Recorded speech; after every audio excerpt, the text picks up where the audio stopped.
جابر رضی اللہ تعالیٰ عنہ فرماتے ہیں کہ چاندنی رات تھی اور میں حضور صلی اللہ علیہ وسلم کے پاس بیٹھا ہوا تھا، تو میں کبھی چاند کو دیکھتا، کبھی حضور صلی اللہ علیہ وسلم کے چہرے مبارک کو دیکھتا۔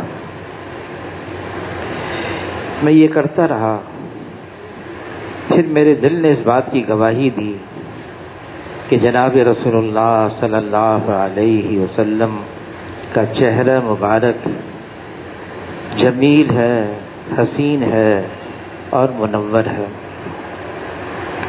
علی رضی اللہ تعالیٰ عنہ فرماتے ہیں میں نے حضور صلی اللہ علیہ وسلم سے زیادہ حسین کسی کو نہیں دیکھا۔ پھر عائشہ رضی اللہ تعالیٰ عنہ فرماتی ہیں زلیخا کی سہیلیوں نے تو یوسف علیہ السلام کو دیکھ کر اپنے ہاتھ کی انگلیاں کاٹ دیں، اور اگر وہ میرے محبوب کو دیکھ لیتی تو وہ تو چھریاں اپنے دل پر چلا لیتی۔ حضور صلی اللہ علیہ وسلم کا جو چہرہ مبارک تھا، ہند بن حالہ ہے رضی اللہ تعالیٰ عنہ یوں اس کو بیان کرتے ہیں کہ حضور صلی اللہ علیہ وسلم کا رنگ چمکدار تھا اور سر کے بال گھنگرو والے تھے، اور جس زمانے میں حضور صلی اللہ علیہ وسلم بال رکھتے تھے تو از خود کئی مرتبہ بی سے مانگ نکل آتی، اور کبھی کبھار حضور صلی اللہ علیہ وسلم کنگھی بھی کرتے تھے، اور حضور صلی اللہ علیہ وسلم کے بال مبارک کان کی لو تک لمبے تھے۔ حضور صلی اللہ علیہ وسلم کا سر مبارک اعتدال کے ساتھ، خوبصورتی کے ساتھ بڑا تھا، اور حضور صلی اللہ علیہ وسلم جب مجمع میں کھڑے ہوتے تو متوسط طبقت والے سے زیادہ لمبے نظر آتے۔ کسی کو بلانا ہے؟ اچھا، فرما رہے ہیں اگر یہ پنکھا چلانا ہے تو چلا دیں، یہاں بٹن ہے اس کے۔ حضور صلی اللہ علیہ وسلم کا سر مبارک اعتدال اور خوبصورتی کے ساتھ بڑا تھا، اور حضور صلی اللہ علیہ وسلم کی پیشانی مبارک کشادہ تھی، چمکدار تھی۔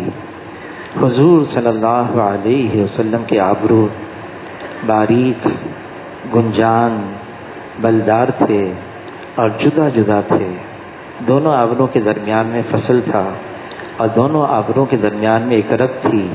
جب حضور صلی اللہ علیہ وسلم غصے میں آتے تو صحابہ کرام فرماتے ہیں وہ رگ پھول جاتی، اور ہم پہچان لیتے کہ حضور صلی اللہ علیہ وسلم کو غصہ آیا ہوا ہے۔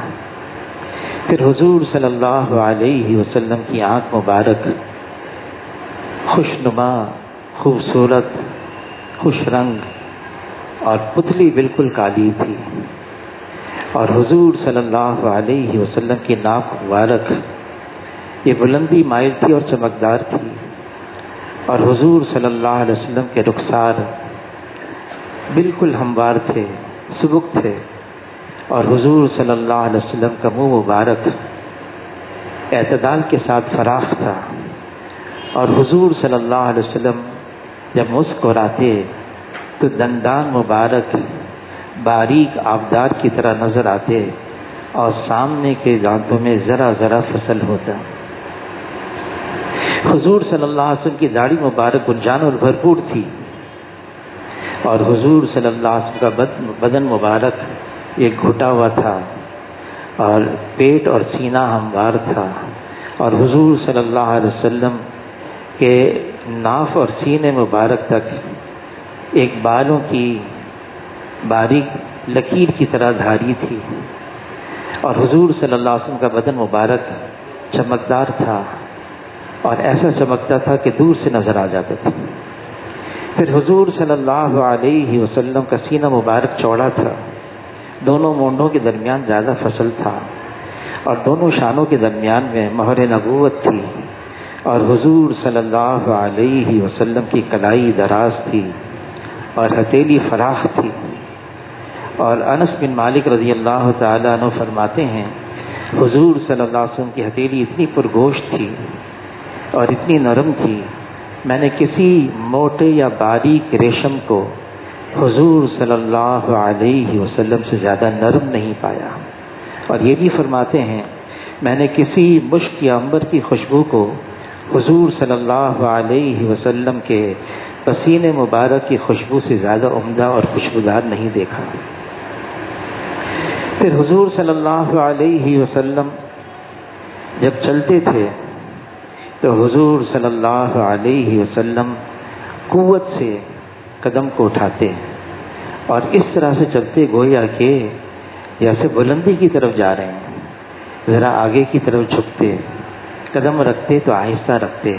اور حضور صلی اللہ علیہ وسلم تیز قدم تھے اور کشادہ قدم رکھتے تھے. اور حضور صلی اللہ علیہ وسلم کے پاؤں مبارک خوبصورت تھے، پاؤں کی انگلیاں قدرے لمبی تھیں اور تلوے گہرے تھے، پرگوشت تھے.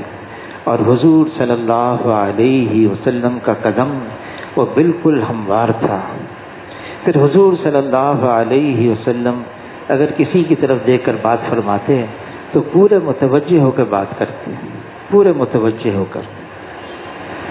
پھر حضور صلی اللہ علیہ وسلم فرماتے ہیں جس کا مفہوم ہے جس نے مجھے خواب میں دیکھا اس نے مجھے ہی دیکھا، اور اللہ نے شیطان پر اس بات پر حرام کر دیا کہ وہ میری شکل کے اندر کسی کے خواب میں آئے. حاجی عبد الوہاب صاحب فرمانے لگے میں نے حضور صلی اللہ علیہ وسلم کی کئی دفعہ زیارت کی اور کئی باتیں حضور صلی اللہ علیہ وسلم نے فرمائی. پھر فرمانے لگے کہ لال شہباز قلندر کی بھی میں نے زیارت کر لی، وہ بھی آئے ہوئے تھے اور ایسا وجیح چہرہ اور اتنا خوبصورت چہرہ تھا اور ترکی ٹوپی پہنے ہوئے تھے. میرے دل میں یہ بات آئی کہ میں وہاں پر جاؤں لال شہباز قلندر کے مزار پر. تو یہ کراچی آ گیا تو مجمع آ گیا، ساتھی آ گئے، کیسے آنا ہوا؟ تو انہوں نے ایسا اپنا خواب بیان کیا. تو ایک صاحب تھے ڈاکٹر لیکن مولوی بن گئے. انہوں نے کہا کہ آپ نہیں جا سکتے وہاں. کہا کیوں؟ انہوں نے ایک حدیث سنائی کہ سوائے 3 مسجد کے کسی کے سفر کا قصد آدمی نہیں کر سکتا. خیر حاجی صاحب پریشان ہو گئے، فرمانے لگے انہوں نے تو حدیث سنا دی، پکا مواحد ہے، اب میں کیا کروں؟ تو کسی نے ان کو مشورہ دیا کہ بھئی لاڑکانہ میں، شکارپور میں، کندکوٹ میں شب جمعہ میں شب گزاری بھی ہوتی ہے اور وہاں اپنے پرانے ساتھی بھی آپ ان سے ملاقات کرنے کے لیے چلے جائیں، راستے میں تو 7 شریف آئے گا. خیر پھر حاجی صاحب نے ایسے ہی کیا. بہرحال مولانا یوسف بن نوری صاحب رحمۃ اللہ علیہ نے فرمایا کہ میں نے خواب میں حضور صلی اللہ علیہ وسلم کی زیارت کی. پھر حضور صلی اللہ علیہ وسلم صفوں کو سیدھا کر رہے تھے مسجد کے اندر. تو میں نے جا کے میں نے کہا حضرت آپ کیا کر رہے ہیں؟ ہم کر لیں گے اس کو ٹھیک کر لیں گے. تو حضور صلی اللہ علیہ وسلم نے فرمایا کہ نہیں، ہمیں اس مسجد سے بڑی محبت ہے اور ہم نے اس کا نام مسجد ابراہیم رکھا ہوا ہے. تو اٹھنے کے بعد مولانا یوسف بن نوری صاحب رحمۃ اللہ علیہ فرمانے لگے جہاں جمشید روڈ میں قاری ابراہیم صاحب تھے، ان کو جا کے اپنا خواب سنایا، اسی تعبیر کیا ہے. انہوں نے فرمایا جیسے ابراہیم علیہ السلام ہماری شریعت میں آگے آگے ہیں، ایسی آپ کا ادارہ دین کے اور کاموں میں بھی آگے آگے رہے گا. حضور صلی اللہ علیہ وسلم کی خواب میں زیارت کئی لوگوں نے کی ہے، لیکن حضرت شیخ الحدیث مولانا زکریا صاحب رحمۃ اللہ نے لکھا ہے کہ آدمی کیفیات کے لیے اور اس کام کے لیے اعمال نہ کرے، کیونکہ اگر کسی کیفیت کے لیے اس نے ایک کوئی عمل کیا ہے وہ اس کو حاصل ہو گیا تو وہ باقی چیزوں کو غیر ضروری سمجھے گا، اور اگر اس کو حاصل نہ ہوا تو اس غم کے اندر وہ گھلتا رہے گا یہ کیوں نہیں مجھے مل گیا. ہاں کسی نے حضور صلی اللہ علیہ وسلم کی زیارت کر لی تو بہت ہی مبارک ہے، بہت ہی مبارک بات ہے. اور ہمارے کئی اکابرین نے بلکہ عام لوگوں نے بھی، ایک صاحب آئے مفتی ولی حسن صاحب رحمۃ اللہ علیہ کے پاس اور وہ کہنے لگے میں نے حضور صلی اللہ علیہ وسلم کی زیارت کی. تو مفتی ولی حسن صاحب بگڑ گئے، بہت ناراض ہوئے۔ پھر ان کا ایک تقیہ کلام تھا مفتی ولی حسن صاحب کا، اور ہو سکتا ہے شاید وہ عرف عام میں گالی ہو، تو انہوں نے وہ کہا اپنے لیے کہ میں فلاں ہوں کیا کہ اتنا عرصہ ہو گیا میں بخاری شریف کا یہاں پر بخاری شریف پڑھا رہا ہوں مدرسے میں، اور مجھے ایک دفعہ بھی حضور کی زیارت نہ ہوئی۔ بہرحال ایک بزرگ گزرے ہیں اور ان کا نام مولانا محمد امین صفدر اوکاڑا کے رہنے والے تھے۔ تو قریب میں ان کا ایک گاؤں تھا بباڑی، وہاں سے ایک خط آیا، اور اس خط میں بہت ہی محبت بھری بات لکھی کہ ہمارے گاؤں کے اندر کبھی بھی جو ہے سیرت نبوی پر کوئی واعظ نہیں ہوا، اگر آپ تشریف لے آئیں اور سیرت نبوی پر کوئی بات بیان فرما لیں۔ کا اتنا محبت بھرا خط تھا کہ مجھ سے انکار نہ ہو سکا، میں نے حامی بھر دی۔ دن مقرر ہوا، تاریخ مقرر ہو گئی، ٹائم مقرر ہو گیا، تو میں ٹرین کے راستے سے وہاں پر پہنچا، پھر ٹانگی میں بیٹھ کر اس گاؤں میں پہنچا۔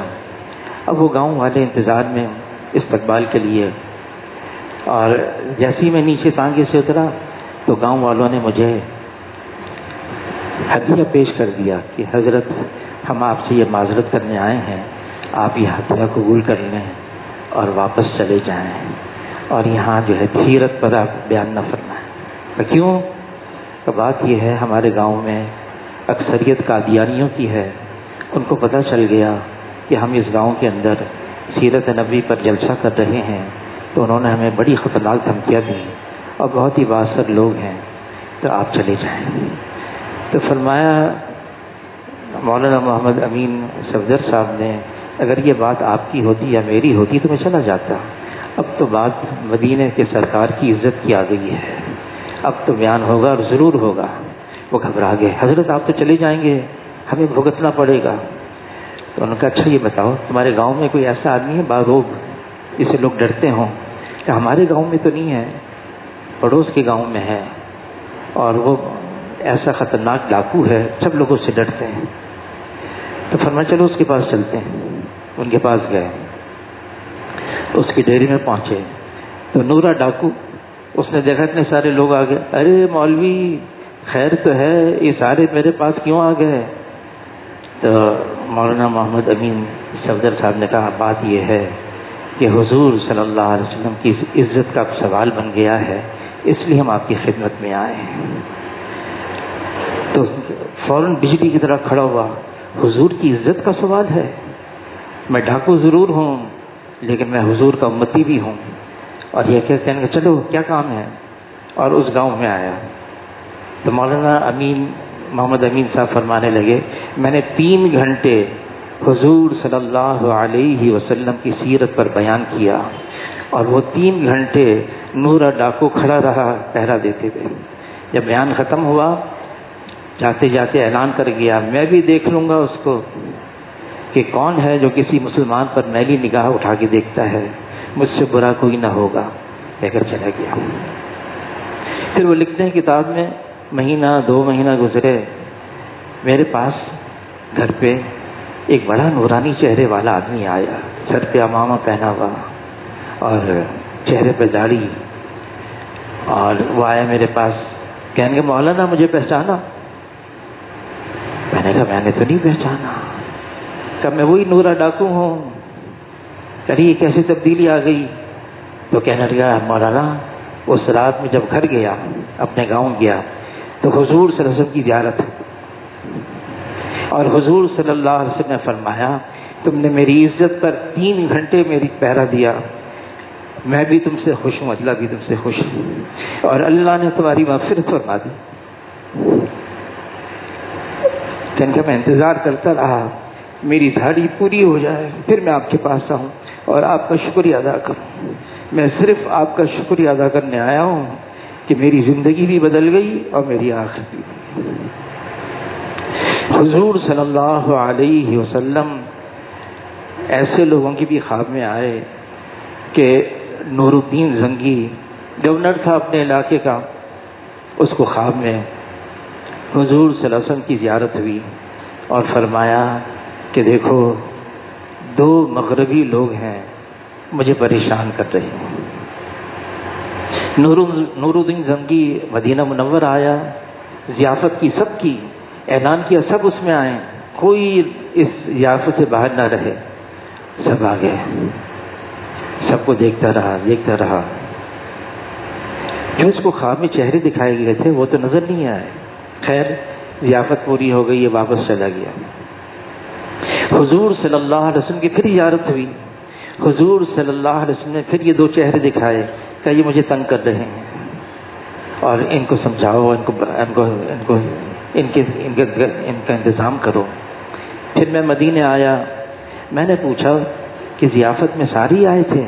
کہنے لگا نہیں، دو مغربی ہیں لوگ ہیں وہ نہیں آئے، وہ بڑے متقی ہیں، عبادت گزار ہیں، وہ دن بھر روزہ رکھتے ہیں اور رات بھر جو ہے وہ عبادت کرتے ہیں اور بہت خرچ کرتے ہیں، خیرات صدقات جو ہے نا وہ مدینہ والوں پر اور مدینہ والوں کی ضیافت بھی کرتے رہتے ہیں۔ انہوں نے کہا ان کو بھی آنا چاہیے، ان کو بھی بلاؤ ضیافت میں۔ جب ان کو لایا گیا، چہرہ دیکھتے ہی نور الدین زنگی نے پہچان لیا کہ یہ وہی لوگ ہیں، اور پھر جہاں وہ عبادت کرتے تھے وہ جگہ دیکھی تو انہوں نے سرنگ بنائی ہوئی تھی۔ دن بھر کیا کرتے تھے وہ کہ وہاں پر آرام کرتے، لوگوں سے ملاقات کرتے، اور رات کو وہاں پر ایک سرنگ کھودتے رہتے اور آہستہ آہستہ مٹی نکال کر بقی کی طرف پھینک کر آتے۔ اس سرنگ کے پر انہوں نے تختہ لگایا ہوا تھا، وہ تختہ اٹھایا، سرنگ کے اندر گئے، دیکھا اور عمر رضی اللہ تعالیٰ عنہ کے پاؤں کے انگوٹھے تک پہنچ چکے تھے۔ ان دونوں کو قتل کروا دیا۔ پھر نور الدین زنگی نے سیسا پکلائی دیوار سے حضور صلی اللہ علیہ وسلم کے روضے کو بھر دیا اور اتنی گہرائی میں گڑھا کھودا جہاں تک کہ پانی بھی نکل آیا، اور وہاں انہوں نے حضور صلی اللہ علیہ وسلم جس نے ان کی زیارت کی، واقعی اس نے حضور صلی اللہ علیہ وسلم کی زیارت کر لی۔ یہاں پر میں مہینہ دے رہا تھا مکی مسجد میں، سن تو مجھے یاد نہیں رہا، تو یہاں پر ایک زبیر نگریہ ہیں، وہ آئے اور انہوں نے کہا کہ دو برازیل سے آئے ہیں ساتھی، جوان ہیں اور وہ واپس 4 مہینے لگا کر جا رہے ہیں، وہ چاہتے ہیں ان کی ختنہ ہو جائے۔ تو میں نے کہا بھائی جوان ہو گئے، بڑے ہو گئے، شریعت نے پابندی نہیں لگائی؟ کہیں گے نہیں، وہ اصرار ہے ان کا۔ تو میں نے کہا اچھا بھائی امین صاحب رحمۃ اللہ علیہ ذمہ دار ہیں، ان سے آپ پوچھ لیں، میں تو مہینہ دے رہا ہوں اور وہاں میمن ہسپتال ہے، وہاں میں کام کرتا تھا، مجھے وہاں جانا پڑے گا۔ تو انہوں نے بھائی امین صاحب سے پوچھا، بھائی امین صاحب نے کہا ہاں ٹھیک ہے کوئی حرج نہیں، کر کے واپس آ جاؤ۔ میمن ہسپتال گئے اور 2 برازیلین نو مسلم 4 مہینے لگا کر آئے، تو ایک آپریشن تھیٹر ایک طرف دائیں طرف، ایک بائیں طرف، ایک کو دائیں طرف ایک کو بائیں طرف لٹایا اور سن بھی کیا، اور ایک انجیکشن آتا ہے کیٹامین کا جس سے آدمی نیم بے ہوش ہو جاتا ہے، تو ان کو جو ہے نا وہ ختنہ شروع کی۔ ختنہ کے دوران حالانکہ اس کو انجیکشن بھی لگایا تھا، سن بھی کیا ہوا تھا، اس نے چیخ ماری، خیر کام مکمل کیا۔ دوسرے آپریشن تھیٹر میں گیا، اس کا کام کیا، اس کو بھی اسی طرح سے سن کر کے انجیکشن لگا کے اس کی ختنہ مکمل کی۔ اس نے بھی اس درمیان میں چیخ ماری۔ جب دونوں ہوش میں آ گئے تو پوچھا چیخ کیوں ماری؟ کہنے لگے کہ حضور صلی اللہ علیہ وسلم تشریف لائے تھے اور اپنا ہاتھ مبارک سر پر رکھا اور تسلی دی۔ ایک نے یہ کہا، دوسرے سے پوچھا تم نے کیوں چیخ ماری؟ دوسرے نے بھی یہی جواب دیا۔ یہاں نیو ٹاؤن مدرسے میں جا کے علماء حضرات سے بات کی، انہوں نے کہا بات یہ ہے جو حضور صلی اللہ علیہ وسلم کی محبت میں بدنی جسمانی تکلیف کو اٹھاتا ہے اس کو ضرور حضور صلی اللہ علیہ وسلم کی زیارت ہو جاتی ہے۔ خیر یہ تو واقعہ ہو گیا۔ ابھی 2014 کے اندر وہ امریکہ جانا ہوا، شکاگو سے وہاں ایک مدرسہ ہے انڈیانا پولیس، وہاں مدرسہ حسنین ہے، انہوں نے مطالبہ کیا آپ کی جماعت ہمارے پاس آ جائے، اور چھٹیاں ہو گئی ہیں، ہم طلباء کو تیار کیا ہوا ہم نے، چلے کے لیے بھی، کم و بیش اوقات کے لیے بھی آپ کی جماعت ہمارے یہاں سے. وہ دلیل جو تھا ہمارا رہبر جو گاڑی میں لے کے جا رہا تھا وہ ہمیں کسی اور جگہ لے کے چلا گیا اور وہاں پر بہت عالی شان مسجد اور وہاں پر ان کا اپنا نظام تھا. اس دن اتوار کا دن تھا, شام کو انہوں نے اپنے کوئی پروگرام بنایا ہوا تھا تو وہاں بالکل سامنے ہی رہتے تھے پشتو بولنے والے احباب. تو ان میں سے ایک آیا, اس نے ہماری ضیافت کی اور پتہ چلا کہ ہم غلطی سے یہاں آ گئے. پھر انڈیانا پولیس وہاں پر جو ہمارے ساتھی تھے ان کا فون آ گیا. انہوں نے کہا ہم تو انتظار میں ہیں تو آپ یہاں آ جائیں, آپ یہاں سے ہمیں لے لیں. تو وہ بیچارے وہاں سے آئے. اتنے میں انہوں نے ہماری ضیافت کی جو سامنے قریب میں مسجد کے رہتے تھے. انہوں نے کہا ایک دفعہ میں رائے سے اور لاہور سے جہاز میں آ رہا تھا تو 2 نوجوان تھے برازیل کے رہنے والے تھے اور ان کو میں مکی مسجد لے کر آیا. تو وہاں پر مکی مسجد میں ایک ڈاکٹر صاحب تھے اور انہوں نے ان کی ختنہ کی. میں ان کا نام بھول گیا تو میں نے کہا وہ ڈاکٹر میں ہوں اور میں نے ان کی ختنہ کی. پھر میں نے ان کو پورا واقعہ سنایا. وہ تو چھوڑ کے چلے گئے تھے مکی مسجد میں نے ان کو پورا واقعہ سنایا. ایسا ہوا حضور صلی اللہ علیہ وسلم کی زیارت کرنا خواب کے اندر بہت بڑی بات ہے, لیکن اس سے ایک اور بڑھ کر بات یہ ہے حضور صلی اللہ علیہ وسلم کی اتباع میں زندگی گزارنا. جو حضور صلی اللہ علیہ وسلم کی اتباع میں زندگی گزارتا ہے, اللہ تعالیٰ کلام پاک میں یہ اعلان فرماتے ہیں ان کنتم تحبون اللہ فاتبعونی یحببکم اللہ. اگر تم یوں کہتے ہو تم اللہ سے محبت رکھتے ہو, تمہارا دعویٰ یہ ہے اور تم رکھتے بھی ہوگے محبت, فاتبعونی تم حضور صلی اللہ علیہ وسلم کا اتباع کرو. اگر تم اتباع کرو گے اللہ تمہیں اپنا محبوب بنا دیں گے.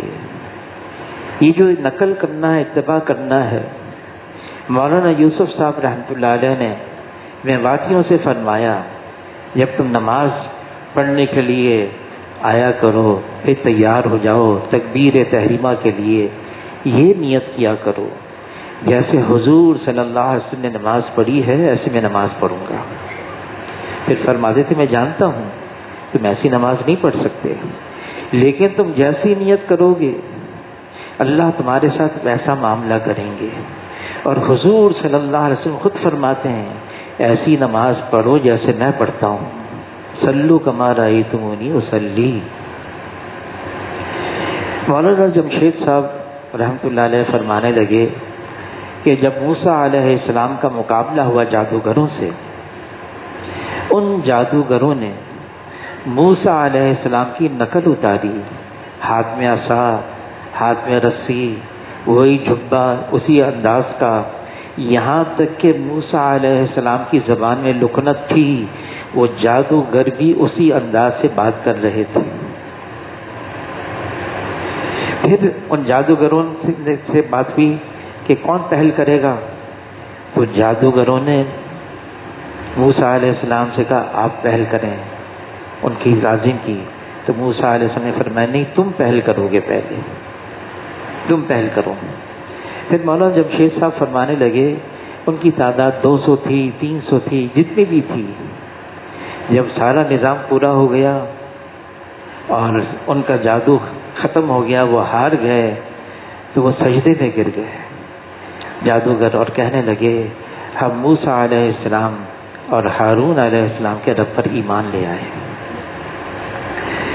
تو فرعون کہنے لگا اچھا یہ تو پہلی سوچی سمجھی ترتیب بنی ہوئی تھی, یہ تمہارا استاد ہے یعنی موسیٰ علیہ السلام نے تمہیں جادو سکھایا اور یہ تم نے پہلی ترتیب بنائی تھی, اس طرح سے ہوگا, اس طرح سے ہم کریں گے.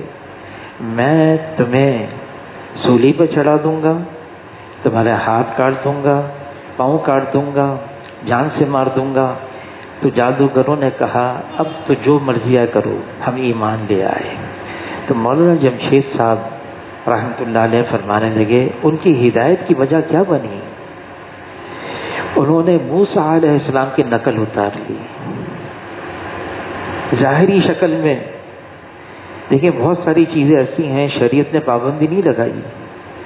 عبداللہ ابن عمر رضی اللہ تعالیٰ عنہ سواری پر سوار ہو کر مدینے سے باہر نکل رہے ہیں، اچانک جھک گئے اور اپنی گردن کو سواری کی گردن کے قریب لگا دیا۔ تو ان کے ساتھی نے پوچھا، اچانک کیا ہوا؟ اب جھک گئے، آپ کے پیٹ میں درد ہو گیا، آپ کی پیٹھ میں درد ہو گیا، کیا ہوا؟ تو عبداللہ ابن عمر رضی اللہ تعالیٰ عنہ فرمانے لگے، نہ پیٹ میں درد نہ پیٹھ میں درد، میں ایک مرتبہ حضور صلی اللہ علیہ وسلم کے ساتھ یہاں پر گزر رہا تھا، یہی جگہ تھی، یہاں ایک درخت تھا اور اس کی ٹہنی تھی، وہ درخت تو باقی نہیں رہی، اس کی ٹہنی بھی باقی نہیں، درخت نہیں، لیکن دل میں خیال ہوا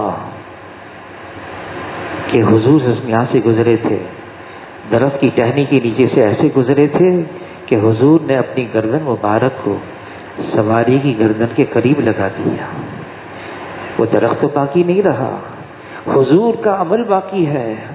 دل میں خیال ہوا یہاں سے گزر رہا ہوں، حضور کی اتباع میں گزرتا ہوا جاؤں۔ کچھ اور آگے گئے، پھر عبداللہ بن عمر رضی اللہ تعالیٰ عنہ نے سواری رکوائی، سواری بٹھائی، ریت کا ایک ٹیلا تھا، اس کی اوٹ میں جا کے بیٹھے، واپس آ گئے۔ ساتھیوں نے پوچھا، اب آپ نے کیا کیا؟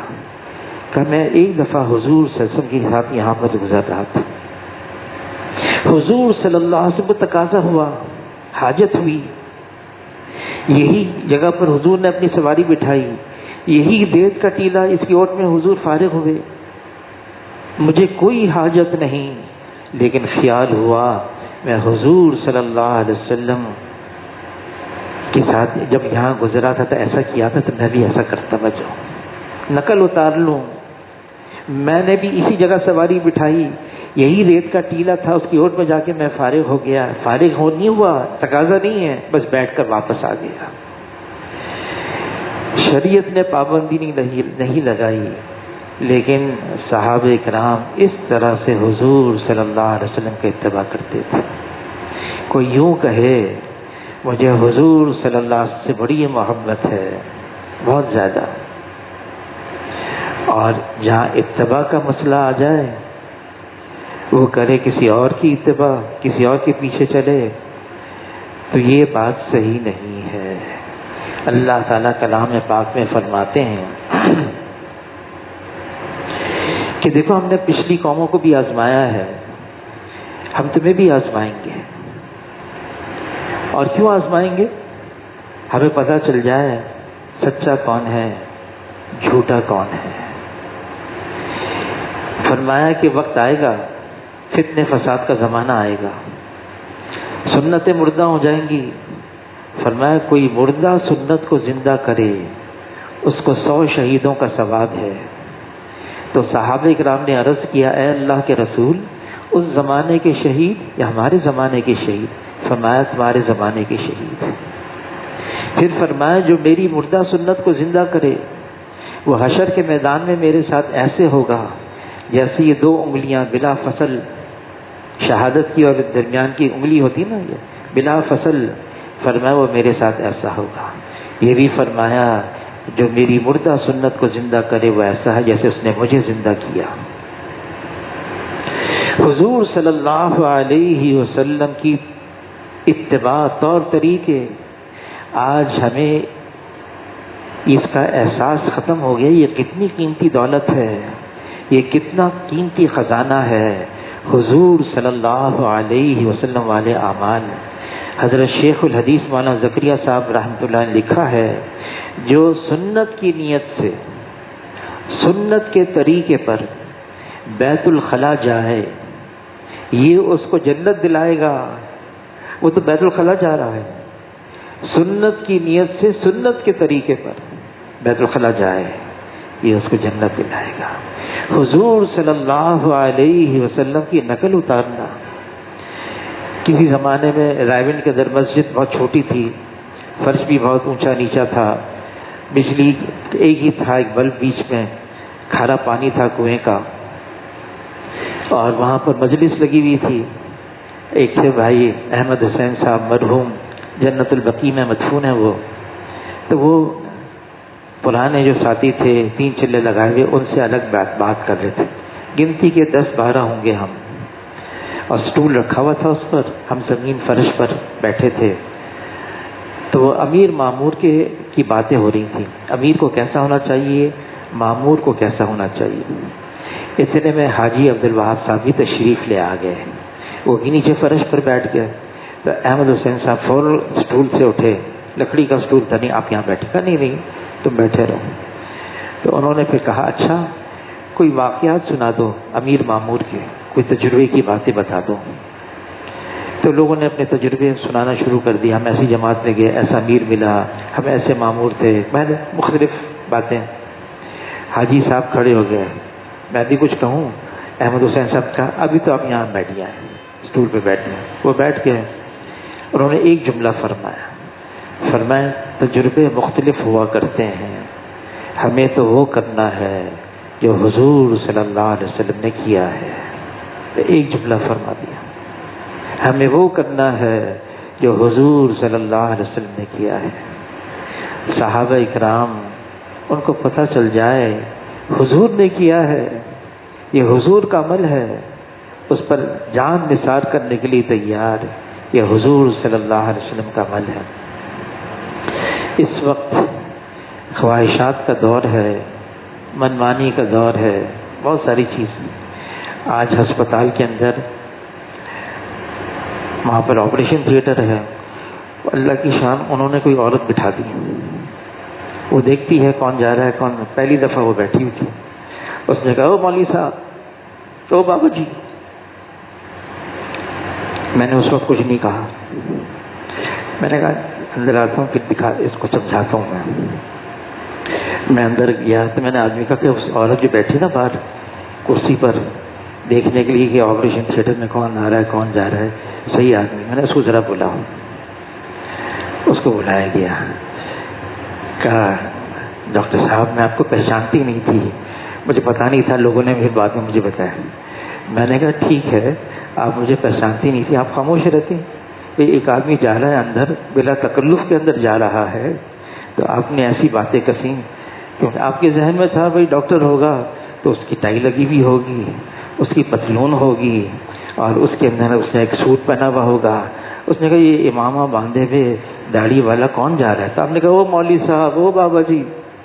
خیر پھر میں نے اس کو موقع اچھا ہے، میں نے اس کو سنا. میں نے کہا یہ لپسٹک لگا کر تم باہر بیٹھی ہوئی ہو، اس کے لیے جو چوکیداری تم کر رہی ہو اس میں لپسٹک بھی لگانا ہوتا ہے کیا؟ اور اس طرح سے نیل پالش بھی لگانی ہوتی. اس کو خوب سنایا میں نے. تھوڑی دیر کے بعد باہر دیکھا تو نہیں تھی، کوئی اور آدمی بیٹھا تھا اس کی جگہ. بہرحال حضور صلی اللہ علیہ وسلم نے خبر دی ایک ایسا زمانہ آئے گا، دین پر چلنا ایسا ہو جائے گا جیسے انگارے کو ہاتھ میں لینا، لیکن قیمت بہت ہو جائے گی.